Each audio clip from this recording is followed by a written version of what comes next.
Magandang umaga po sa ating lahat mga kapatid. Yes, the Lord is good. Sa purihin ng Panginoon, yun po yung mga praise and worship team na nagdatunan ko bilang kabataan, young people. Sila po yung tumitindig doon. Alaga itong mga kabataan. Nasa sinapupunan pa lang yung iba sa mga kabataan tumatayo na para sa Panginoon, kagaya nila Dia, nila Cadet. Nasaan pa yan? Binata pa nga si Brent. Wala pang asawa. Siya po yung drummer namin dati. So yun po, binabalik ng Panginoon. Sapagkat ang papuri ko at pagsamba sa Panginoon ay timeless. Okay? Kaya yun po yung una. Meron silang, sabi ko, mag-devise kayo ng pangalan eh. Yung mga dati. Ayoko ng forgets, ayoko ng veterans, ayoko ng mga ganong pangalan. Gusto natin yung hindi tumatanda, hindi nalalaos. Kaya dugtungan nyo na lang kako yung unang salitang timeless. Ibig sabihin, sa lahat ng panahon. Maybe timeless praise or timeless worship. Bahala kayo. Basta ang papuri sa Panginoon ay hindi. Ang laging bago araw-araw. Ang pagsamba sa Panginoon ay laging bago araw-araw. Kahit na ang mga mukha natin ay parang naluluma. Pero po pag humarap na po tayo sa Panginoon, pag nasa heaven na tayo, pag nasa langit na tayo, although ito po ay pinagdidibatihan, ano daw po itsura natin pag nandun na tayo sa langit? Maraming theologians na nagsasabi, nagkakaisa, na ang mga mukha natin doon sa langit ay yung pinaka-best. Okay? Hindi yung wala kang wrinkles, wala kang puting buhok, hindi napapanot yung ulo mo. Yung pinaka-the best mo. Well, wala namang nakalagay sa Bible kung ano talaga ang itsura. Non-essential naman yan. Pero dahil ang Diyos natin ay Diyos talaga ng kagandahan, ng kaayusan, maraming nagsasabing theologians that our picture in heaven is the best picture we ever had while we are living in this planet, Earth. Okay? So, maganda tayo doon pagdating sa langit. Walang matanda at walang bata. Although, nagkakakilala tayo. At least, yun ang sinasabi ng marami. Sa purihin ng Panginoon. Masarap pong isipin, mga kapatid, na ang ating Diyos na sinasamba, pinagkakatiwalaan, pinaglilingkuran ay ang Diyos na kayang gumawa ng paraan. He is our waymaker, promise keeper. He is our light in the darkness. Ibig sabihin ng light in the darkness. Listen, my dear brethren. Mga kapatid, maraming panahon sa ating buhay na para tayong nasa kadiliman. Okay? Kasalanan, kadiliman yan. Matinding mga problema, depression na sinasabi ng mundo, worries. Ano bang klaseng kadiliman sa buhay natin, mga kapatid? Napakainam na maalala, na maunawa at malaman na ang ating Diyos na pinaglilingkuran at sinasamba at pinagkakatiwalaan ay Diyos na kayang ilawan tayo sa anumang kadiliman ng ating buhay. Ibig sabihin, kahit hindi na natin makita dahil sa pusikit na kadiliman, hindi na natin alam kung anong solusyon, wala na tayong makita. But our God, our Lord Jesus Christ, will always come to rescue us, bringing His light of salvation. Darating siya para ilawan tayo, para makita natin ang daan along that path or way hanggang sa makarating tayo sa Kanya. Okay? Your word is always available, sabi ng Panginoon, ang Kanyang salita, is always available for us. Your word is a lamp unto my feet and a light unto my path. Ang salita mo ay ilaw sa bawat lalakaran ko hanggang sa makarating ako sa iyong presensya. For all eternity, magkakasama tayo. Okay? Napakabuti po ng ating Panginoon. At tandaan natin, kaya niyang gumawa ng paraan dahil ang Diyos na pinagkakatiwalaan natin ay ang Diyos na makapangyayari, Diyos na makapangyarihan. He is the sovereign God who controls everything and every details that is happening not only in your personal life, but also in the life of all these people living in this planet Earth and all the circumstances in this planet Earth, and also all the complexities that is happening right now, even right now, sa buong sang universo. Yun ang Diyos natin, yun ang kanyang credential. Hindi lang niya kayang ayusin ang buhay mo. Remember, inaayos niya ang komplikadong pangyayari na hindi mo naman nakikita sa sangkalawakan.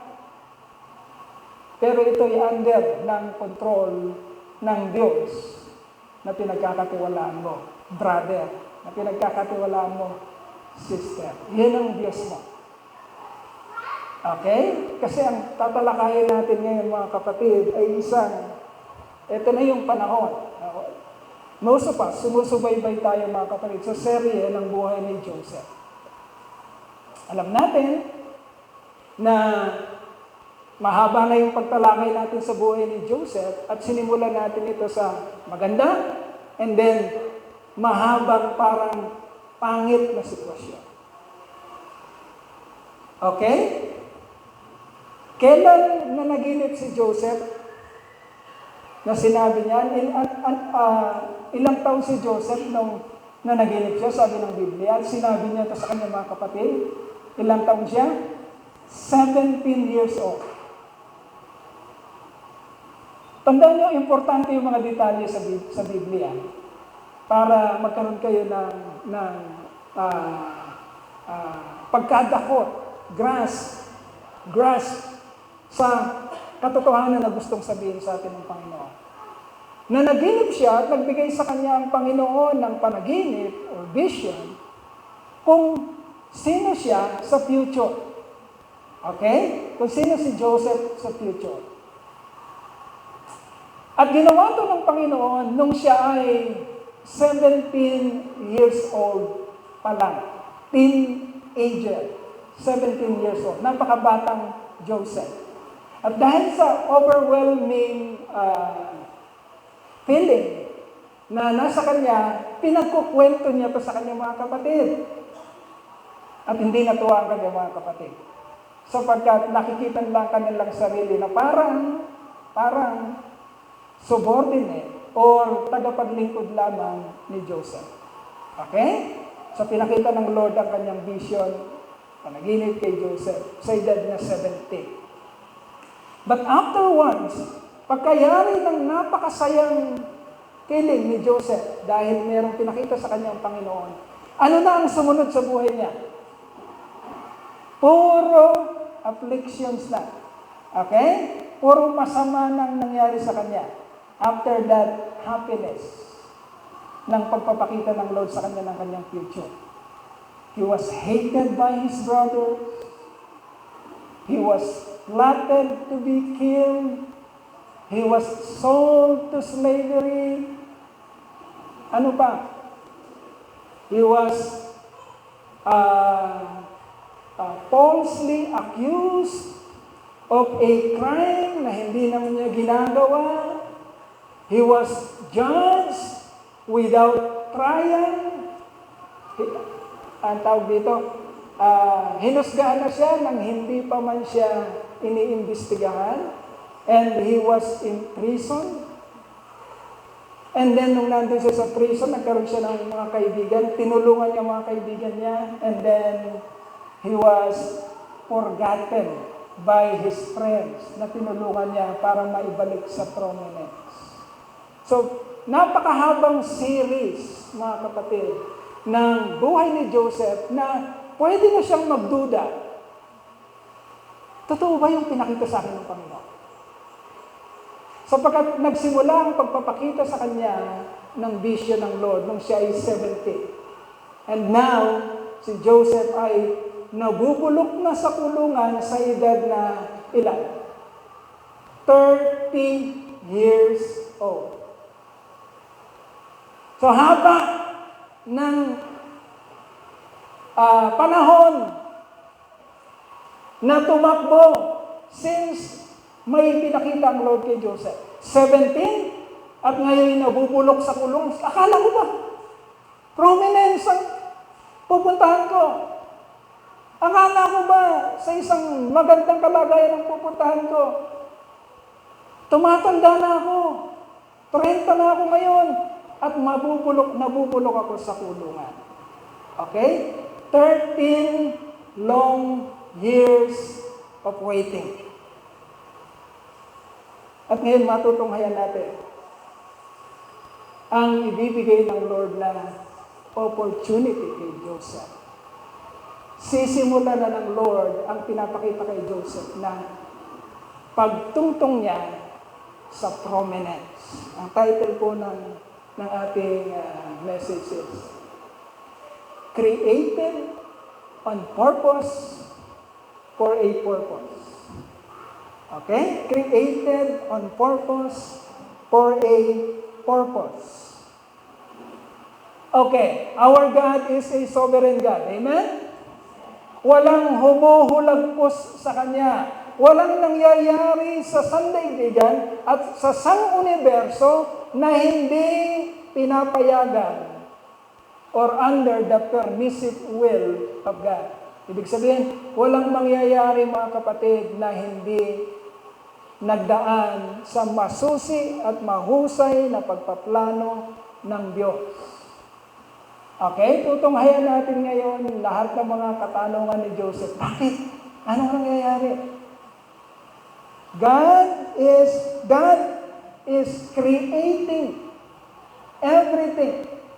The person, the situation, the circumstances.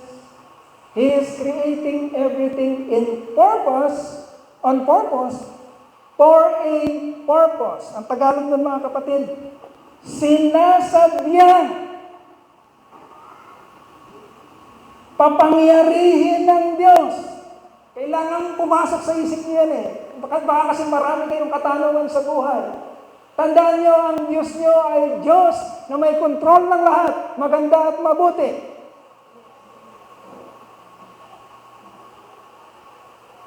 Sinasadyang papangyarihin ng Diyos para sa Kanyang itinakdang layunin. Okay? Buksan niyo ang inyong mga Biblia sa aklat ng Genesis chapter 41. Medyo mahaba to, sisimulan natin kaagad. Hindi natin itong matatapos ngayon. Baka magkaroon ito ng part 2 and part 3. So babasahin natin ang Genesis chapter 41, verses 1 to 40 for now. At maaaring matalakay natin yung part 1 nitong ating very exciting story.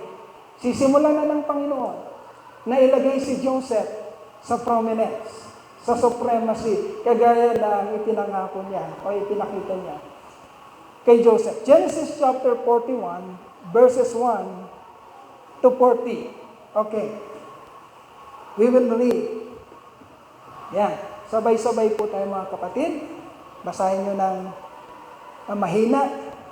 Sabayan nyo na lang yung aking pong pagbasa. Genesis chapter 41, verses 1 to 40. When 2 full years had passed, Pharaoh had a dream. He was standing by the Nile. He was standing by the Nile. When out of the river, there came upon 7 cows, sleek and fat, and they grazed among the reeds. After them, 7 other cows, ugly and gaunt, came up out of the Nile and stood beside those on the river bank. And the cows that were ugly and gaunt ate up the 7 sleek, fat cows. Then Pharaoh woke up. He fell asleep again and had a second dream. 7 heads of grain, healthy and good, were growing on a single stalk. After them, 7 other heads of grain sprouted, thin and scorched by the east wind. The thin heads of grain swallowed up the 7 healthy, full heads. Then Pharaoh woke up. It had been a dream. In the morning, his mind was troubled. So he sent for all the magicians and wise men of Egypt. Pharaoh told them his dreams, but no one could interpret them for him. Then the chief cupbearer said to Pharaoh, "Today, I am reminded of my shortcomings." Ilang taon ang nagdaan? 2 taon na. 2 taon nang kinakalimutan. Alam natin istorya, pinalaki natin ito mga weeks ago. 2 taon nang lumipas since nung kalimutan ni cupbearer si Joseph.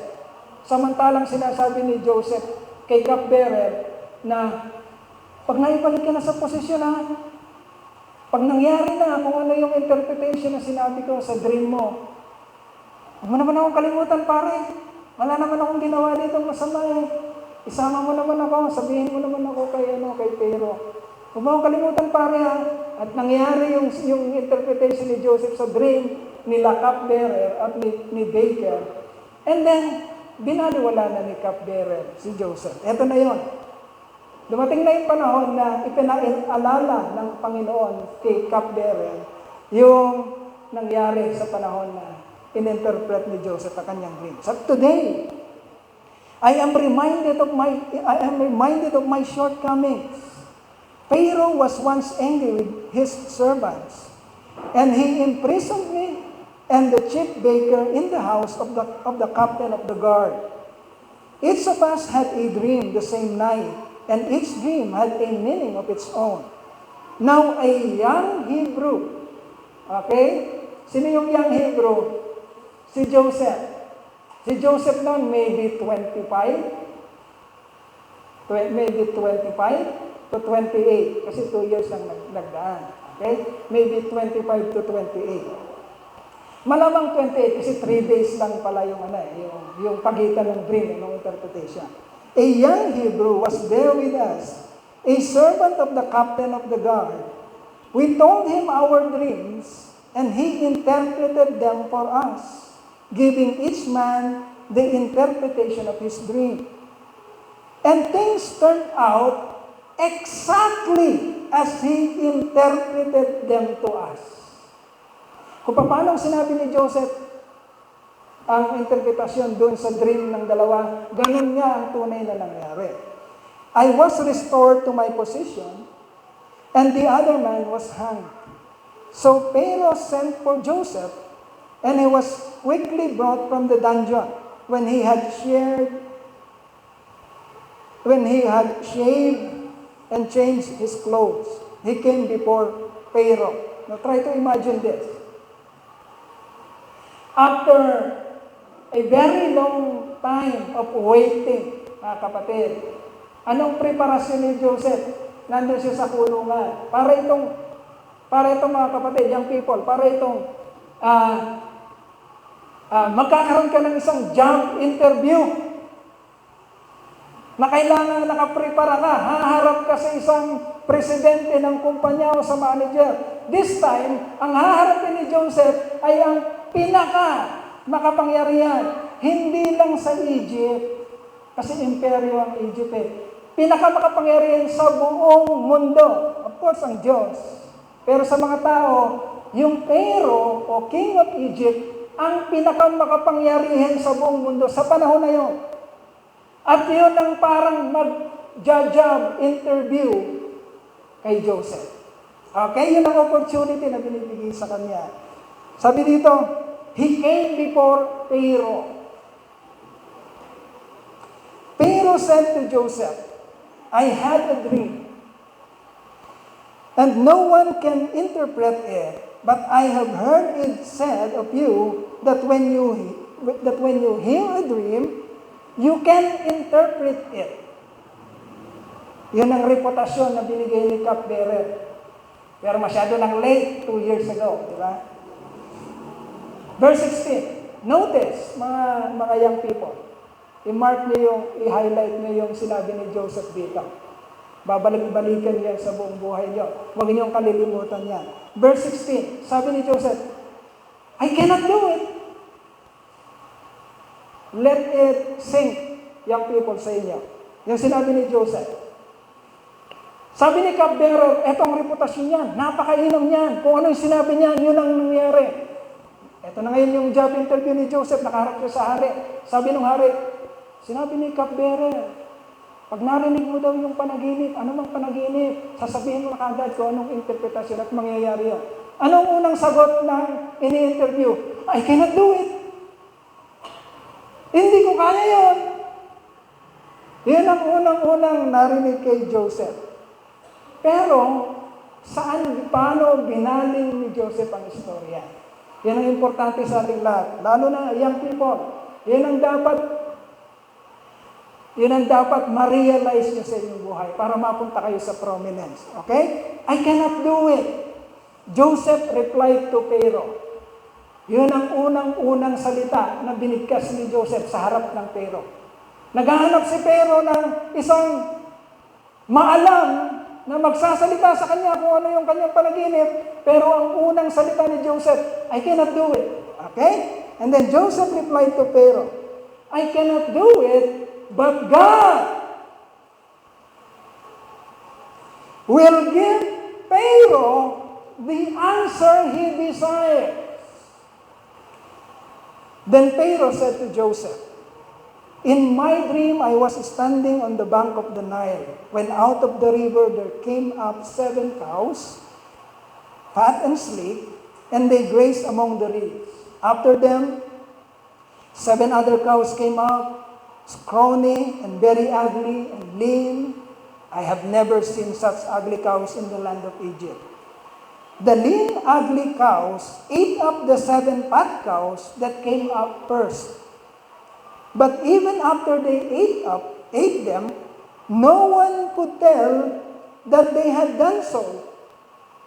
They looked just as ugly as before. Then I woke up. In my dreams, I also saw 7 heads of grain, full and good, growing on a single stalk.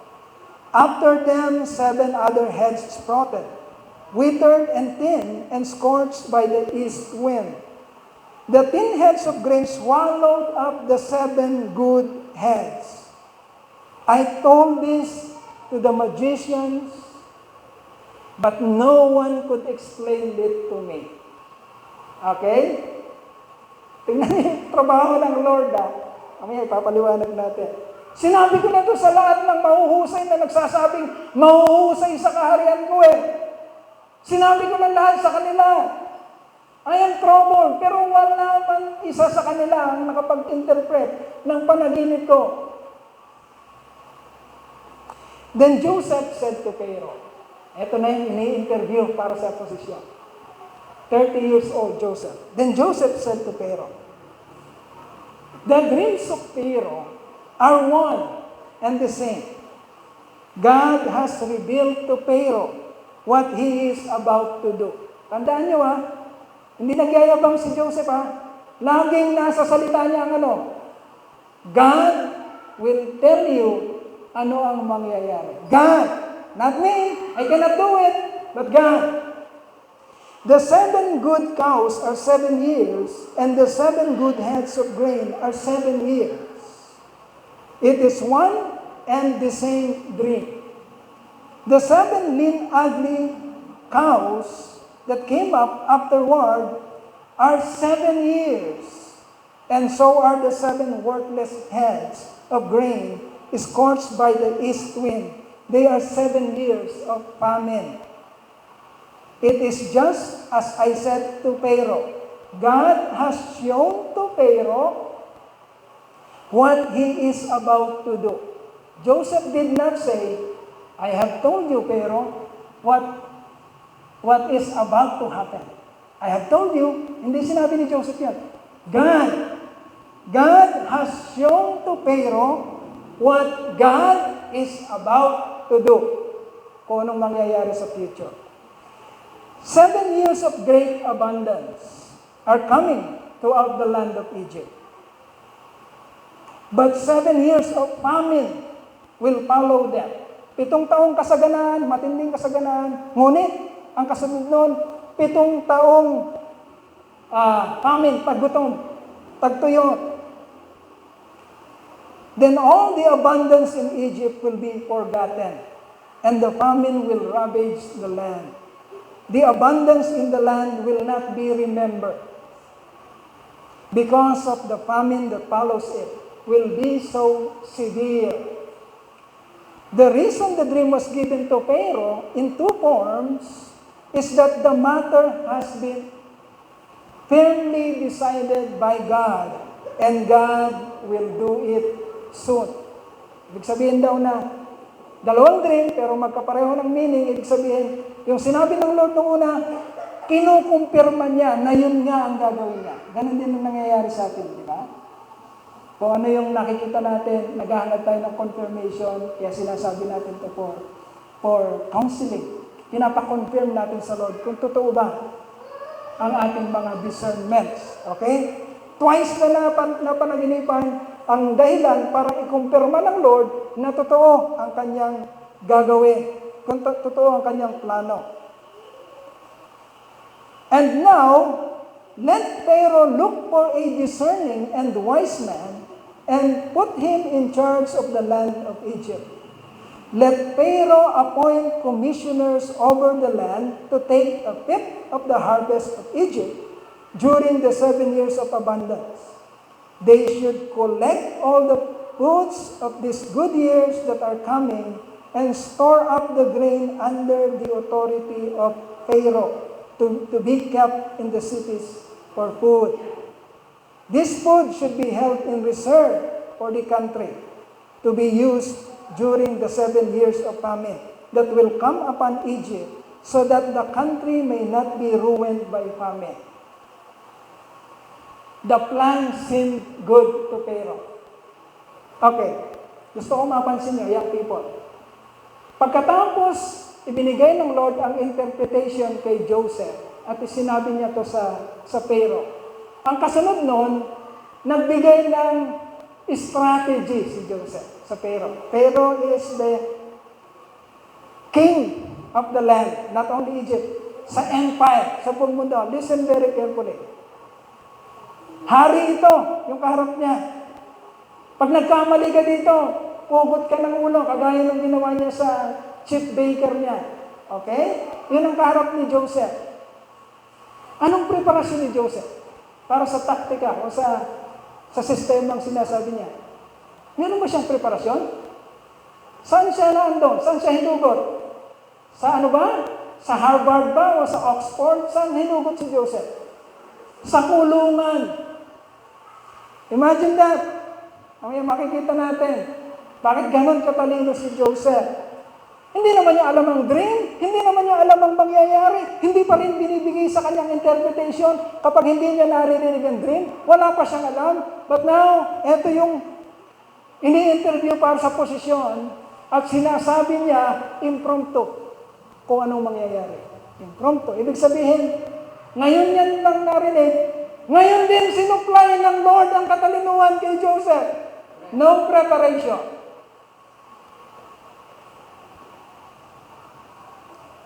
Let Pharaoh appoint commissioners. Nasa na ba ako? The plan seemed, 37, verse 37.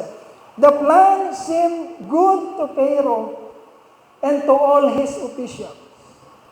So Pharaoh asked them, nung narinig na ni Pharaoh ang interpretation, at narinig niya yung taktika para ma-counter yung darating na tagutom. Narinig na niya lahat kay Joseph. Pero ask them, yung them dito, yung magagaling.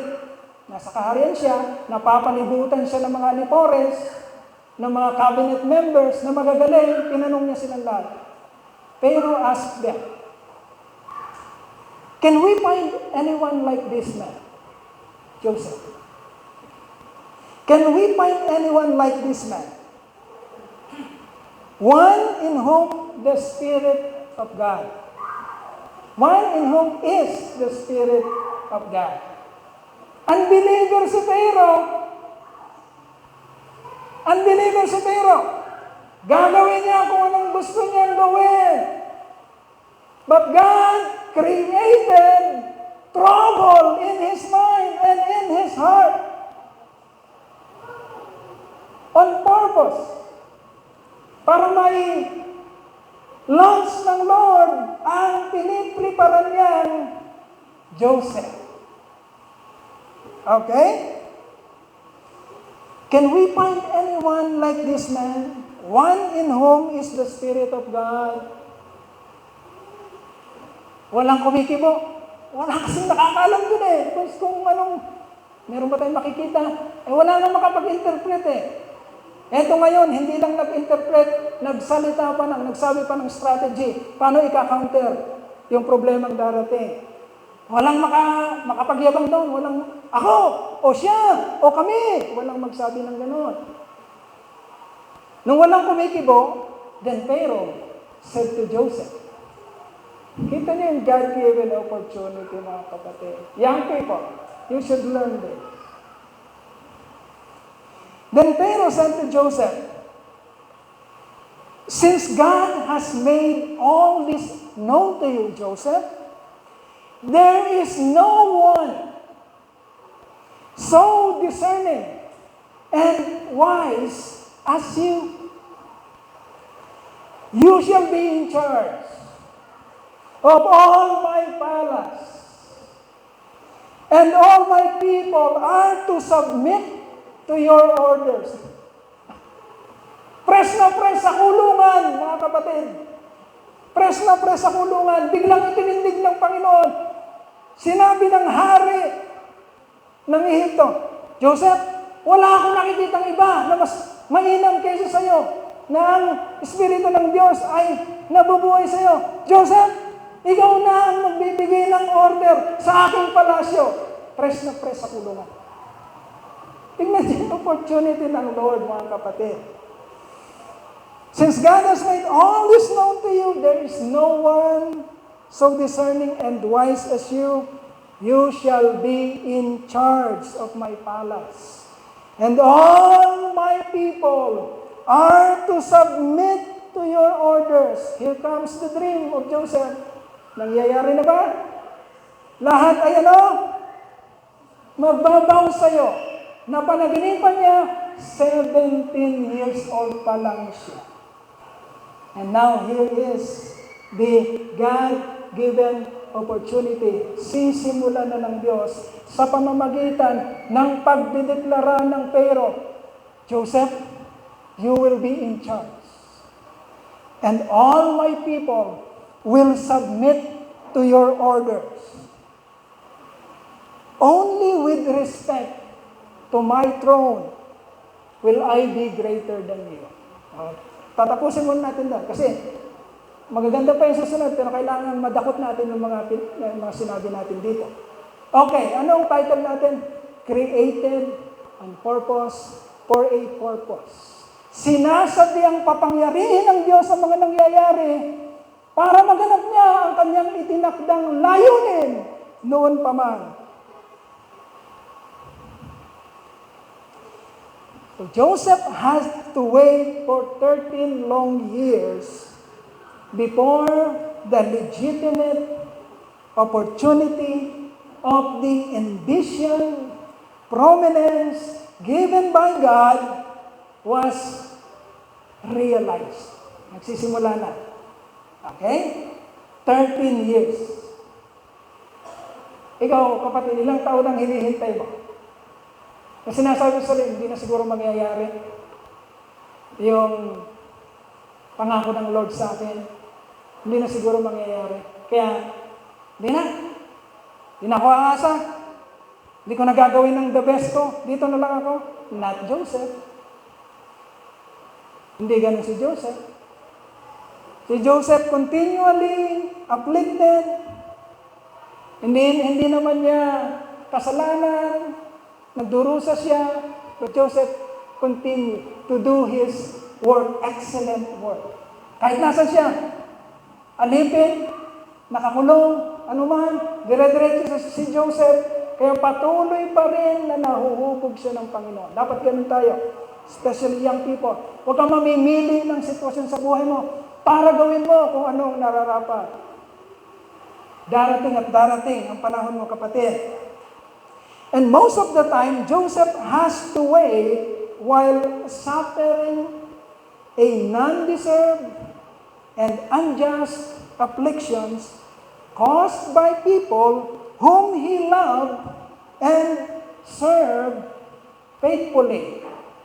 Iyon ang mga nagbibigay sa kanya ng pagdurusa. Mga kapatid niya na mahal niya naman, mga amo niya na pinaglingkuran niya ng buong inang, pero yun ang nagbibigay sa kanya ng pagdurusa. Nangyari ang mga yon because God is preparing Joseph through the years by orchestrating everything that is happening in his life. Listen very carefully, young people.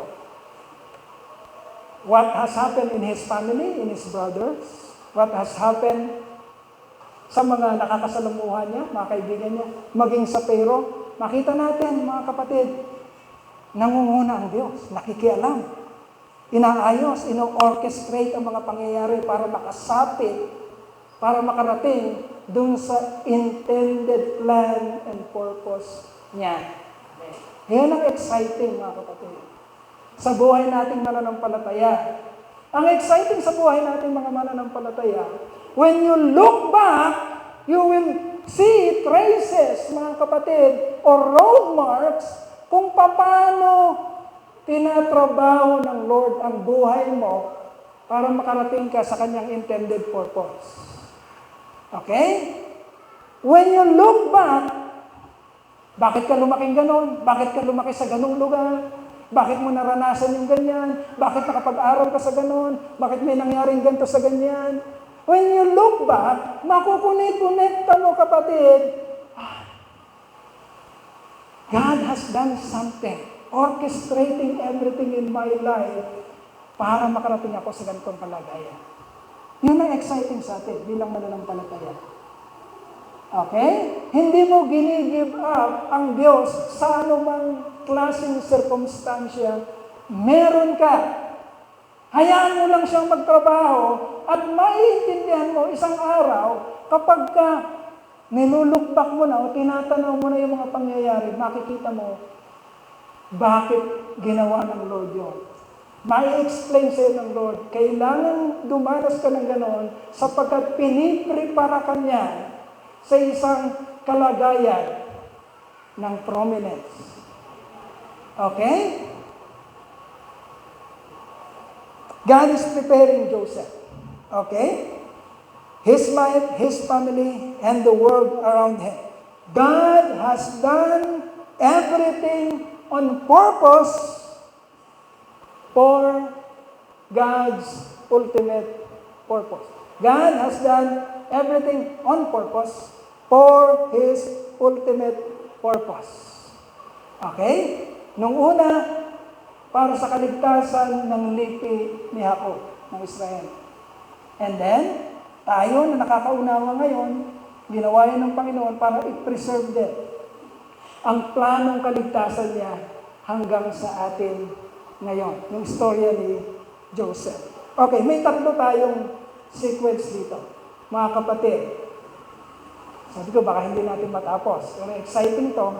Meron pa tayong 15 minutes. Tatalakayin natin, sabihin ko yung tatlong sequence dun sa istorya binasa natin. Number 1, Pharaoh's dream. Na naginip ang Pharaoh. Ganyan kung paano hinalayahin ng Diyos para makarating dun sa kanyang purpose. Number 1, binigyan ng panaginip si Pharaoh. Pangalawa, gagamitin ng Diyos si Joseph para i-interpret ang dream ni Pharaoh. Nandiyan ba? Okay? Pangatlo, magdidesisyon si Pharaoh. Ang kanyang desisyon ay naaayon sa itinakdang layunin ng Panginoon sa buhay ni Joseph. Okay? Pharaoh's dream, Joseph's interpretation, and Pharaoh's decision for the future. Okay, simulan natin yung nauna. Hindi na natin babasahin yung buong verses. Yung atin lang pagkaunawa, binigay na pagkaunawa ng Diyos patungkol sa mga verses na yan. So, Pharaoh's dream. Number 1, first sequence sa plano ng Diyos. Pharaoh had a dream. Pharaoh had a dream that troubled his mind. Kailangan mangyari yun.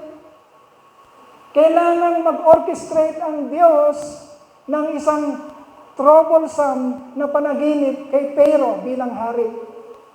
Okay?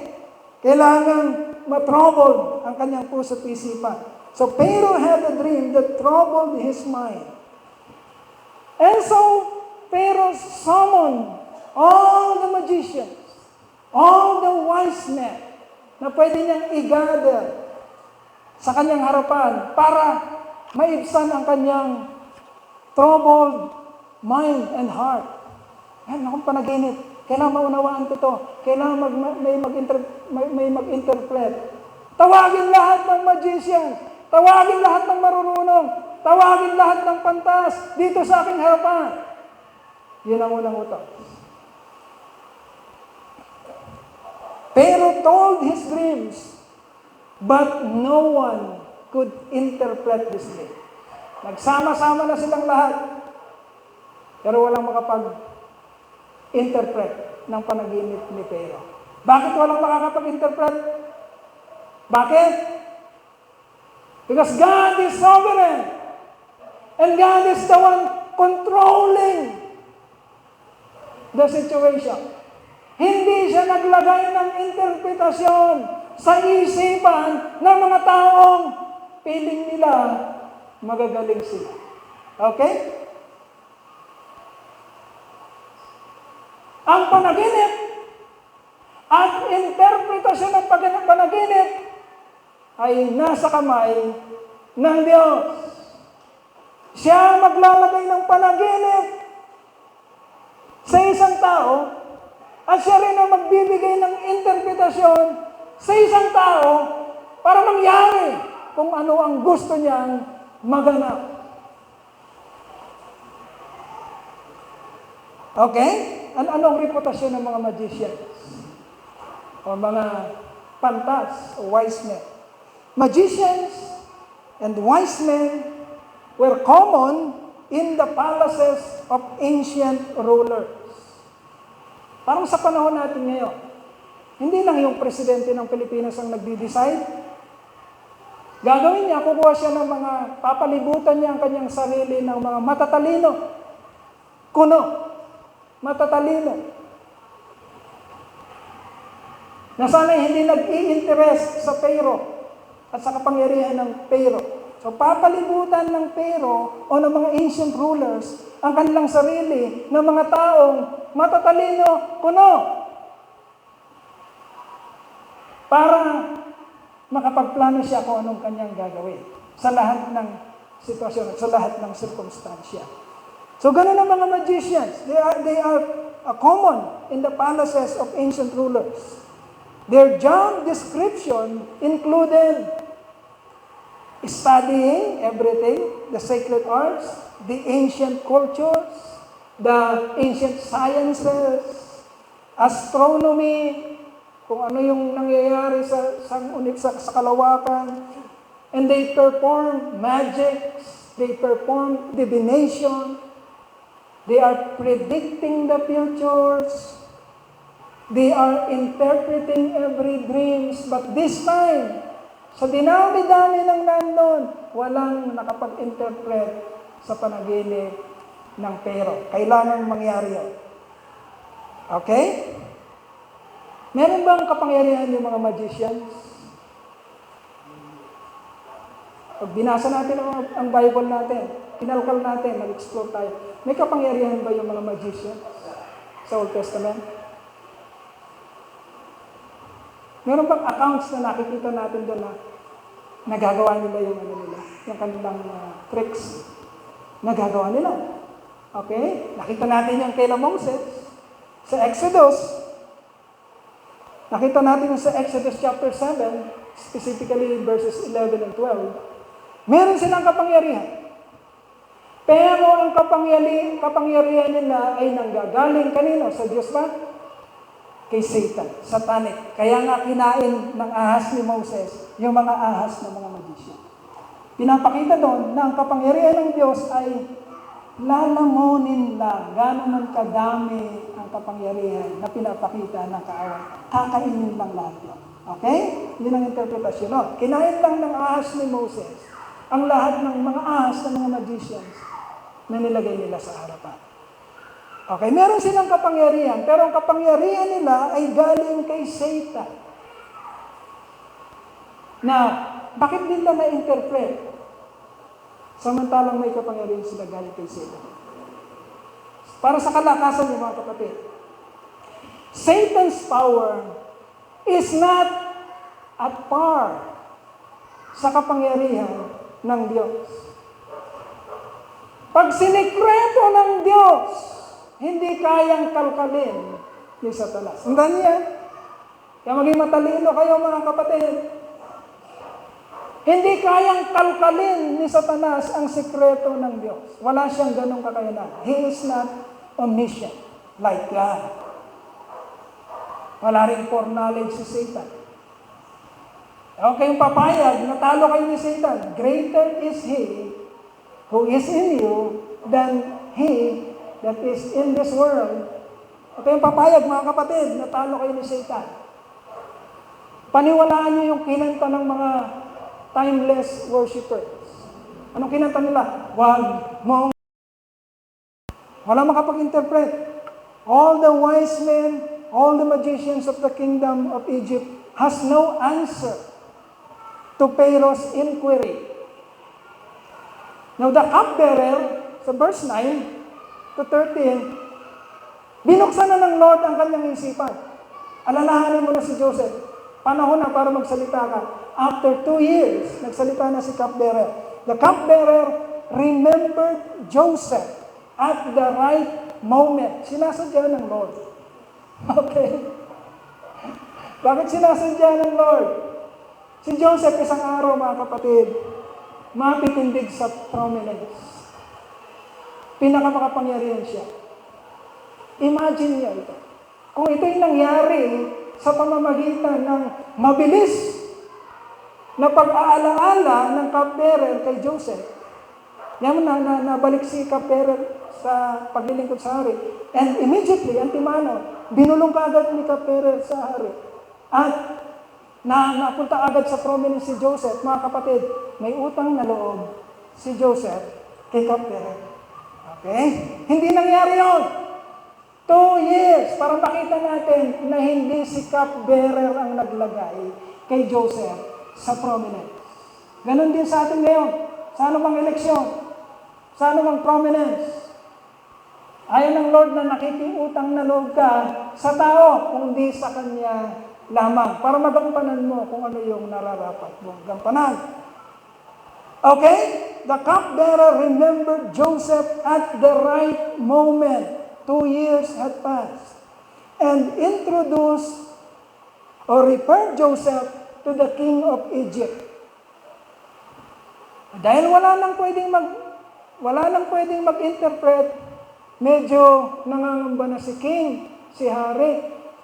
So, iti-take niya kung ano ang available. Hindi niya sinabi, nasa kulungan? Iyaharap mo sa akin, kriminal, at mag-i-interpret ng dream ko? Because God orchestrated the heart and the mind of the Pharaoh. Nandun siya sa desperation. Iti-take niya lahat ng suggestion. Okay? Meron ako. Si Joseph, nasa kulungan. Gantong ginawa niyan. Nagkatotoo ang mga sinabi niyan. Sige, patawag. Ipatawag yan, si Joseph. The king summoned Joseph to his presence and told Joseph all his dreams. Sinabi kay Joseph, magtiwala. And then, take note of this, verse 16. Joseph made sure that God gets the credit, that God gets the glory before starting to interpret Pharaoh's dream. Mga kapatid, importante yun sa buhay natin. Ano man ang gusto natin marating, ano mang magandang nangyayari sa atin, wag mong sabihin ikaw yun. Okay? Magsimula ka sa pagbibigay ng credit o ng glory sa Diyos. Sa Diyos lang. Hindi sa iyong sarili. Pag kinuha mo ng kinuha ang glory isang araw, tutuyuin ka ng Lord. Yan ang katotohanan. Kasi hindi mo binabalik sa Kanyang glory. Ano man ang meron ka? Yaman, talino, lakas, beauty. Pag tinake mo ng tinake yan, na ikaw yan, sa'yo nang gagaling yan, at hindi mo binabalik sa Lord isang araw, tutuyuin ka ng Lord. Para maintindihan mo na lahat ng credit at lahat ng glory, lahat ng na-enjoy mo, ay talagang nanggagaling lang sa Diyos. For from Him, and through Him, and to Him are all things. God gets the glory. And all the credit. Huwag kang mag-alala. You will get the joy. Makukuha mo ang kaligayahan. Kapag nakikita mo na continuously, sumasama sa iyo ang favor ng Lord sa buhay mo. Okay? Joseph made sure that God gets the credit, that God gets the glory before starting to interpret Pharaoh's dream. Young people, huwag kang maging silent sa pagbibigay ng credit sa Lord. Pag sinabi sa'yo, ang ganda mo naman, praise God, maganda ako, nakakapag-ayos ako, may mga damit ako ngayon, ang talino mo naman, praise God, ang katalinuhan na ito ay galing sa Lord. Do not be silent in expressing your gratitude sa pagbabalik ng glory at credit sa Lord. Huwag na huwag mong gagawin yan, kapatid, kung gusto mong maaga kang mabulok. Okay? Yun ang katotohanan. Kung gusto mong maagang mabulok, i-take mo ang credit sa iyong sarili at huwag mong ibalik sa Lord. Okay? Sinasabi ko po sa inyong katotohanan, mga kapatid. Kailangan gagayahin natin si Joseph. Si Joseph, makikita natin, naging parang, nag-uusapan namin ni Pastor Jonathan, nagiging parang flawless ang takbo ng buhay. Flawless. Although hindi naman talaga flawless, pag pinag-aralan yung mabuti. Pero siya yung pinaka-flawless. Joseph and Daniel, mga parang flawless ang kanilang mga yung kanilang buhay, mananampalataya. Okay?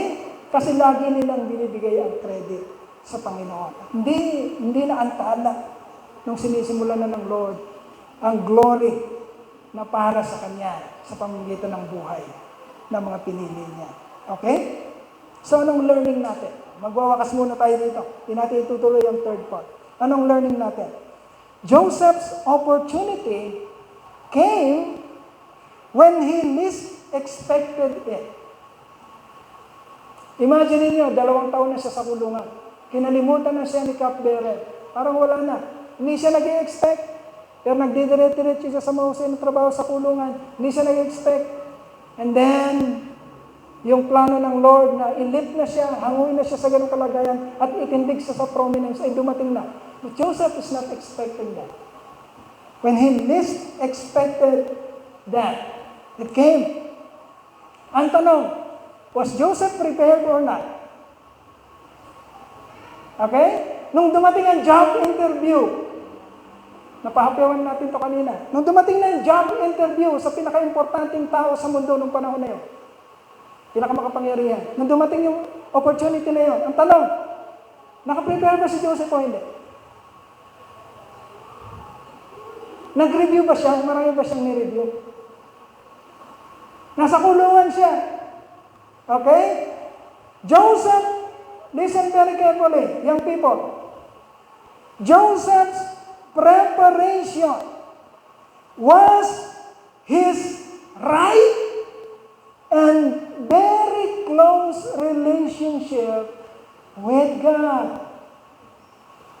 Joseph can stand in front of a very important person, like Pharaoh, and he has peace, calmness, confidence, and boldness because God is with him.